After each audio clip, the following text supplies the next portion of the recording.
All right, guys, I have a midday editorial for you. It comes out of Los Angeles. And I'm going to say this only because a lot of people have asked. My team, I'm a big supporter of these guys since 1980, so I'm going to keep that there. Wifey's team, she's been a fan of this team for many, many years. That's why they're together. When these two teams meet in the season, it's fun here. A lot of screaming and throwing stuff. But I'm not taking this down because I'll end up in the car. I don't want to sleep in the car. It's cold out. I'll wait till summertime, then I'll take it down. I'll take it down, okay, at summertime when it warms up. Then I can sleep in the car. That's okay then. Anyway, we're talking about the LAUSD cutting the police department out of their schools. Thank you to the NBCLosAngeles.com for your story.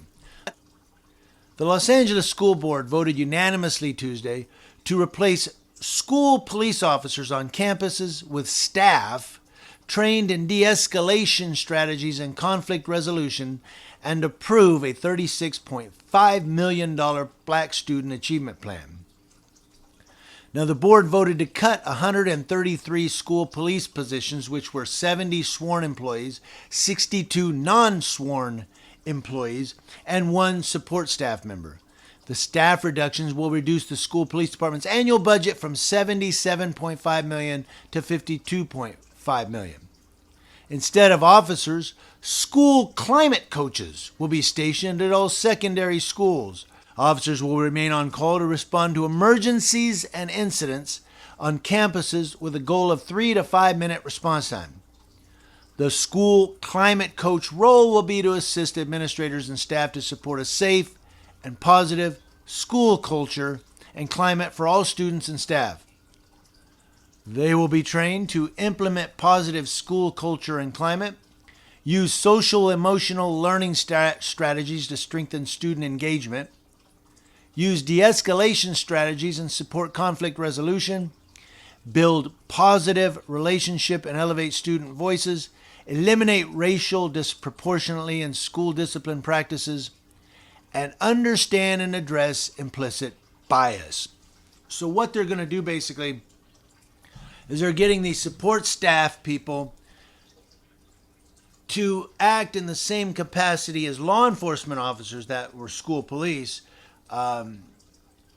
Social emergence. Well, I don't know how trained law enforcement are in social emotional learning strategies. They seem to have a problem with people that are disabled or handicapped.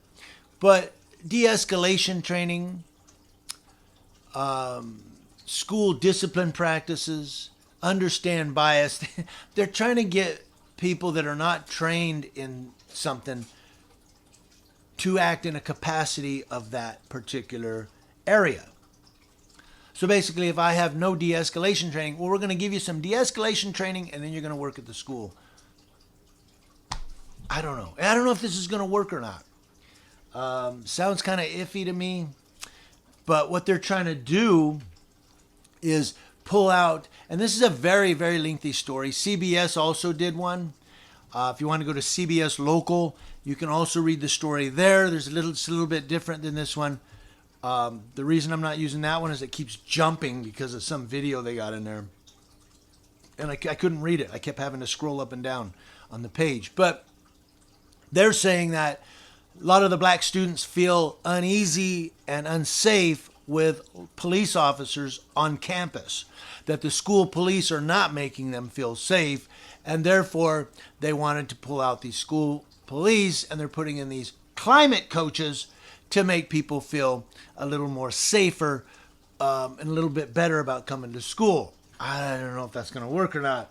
I mean, what if you get somebody that's really angry person and he's a climate coach and he's not trained in how to deal with situations. He's not trained in public safety. I imagine they're going to be poorly trained in de-escalation training. They said our jobs are to serve students, and if you're causing harm to a small group of students, that is enough to address the action that is causing harm, even unintentionally causing harm, Gomez said. So basically, the Los Angeles school police officers on campus are unintentionally causing harm by uniform presence, or maybe even verbal commands. And so they have to address it by getting rid of them. And now you have these climate coaches. Are the climate coaches going to be able to go hands-on? Are they going to be deputized, so to speak? What are they just going to call the police? Hey, there's a fight going on and they're beating each other down. We'll send a car right over. I don't know. I mean, they didn't have police when I went to school. They had security guards who were plainclothes security guards, kind of like, I guess, what these climate coaches are going to be.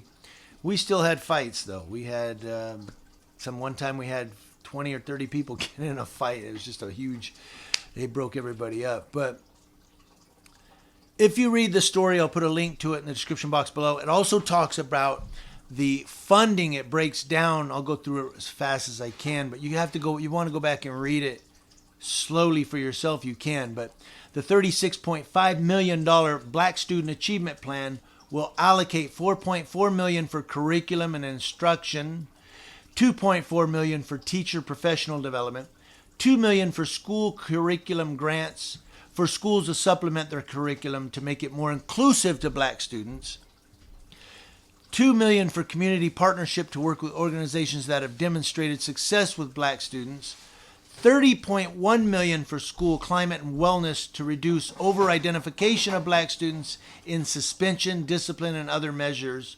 through targeted intervention, $7.9 million for psychiatric social workers, $7.6 million for counselors, $2.9 million for school climate coaches, $2.9 million for school climate coaches. What the hell are they going to pay them? $100,000 a year? $6.5 million for restorative justice advisors. What is that? And $5.2 million for flexible climate grants. Climate grants. So that's what they're spending all the money on. But the thing I wanted to get to is, and I'm not trying to be racist here, I do know that in a lot of, especially your inner city neighborhoods, your urban neighborhoods, a lot of the Black children are left behind just because of the culture, just because of where they grow up at. They just don't get the best education or the best school funding. But we have to remember there are Hispanic children and white children also that are in, let's say, special ed programs, low-income school programs. Are they going to get left behind because of this, that we're targeting the Black students? And again, I'm not pointing out the people of color in any way. I'm just saying it sounds like they're so targeted on helping the Black students that the lower income or the special education Hispanic and white students might get left behind on this. I want to know what you guys think. There's more here. It's in the description box below if you want to go down and read it. It's really lengthy. Community Leo Watch, letting you know what's going on in Southern California, in the LAUSD, and from coast to coast.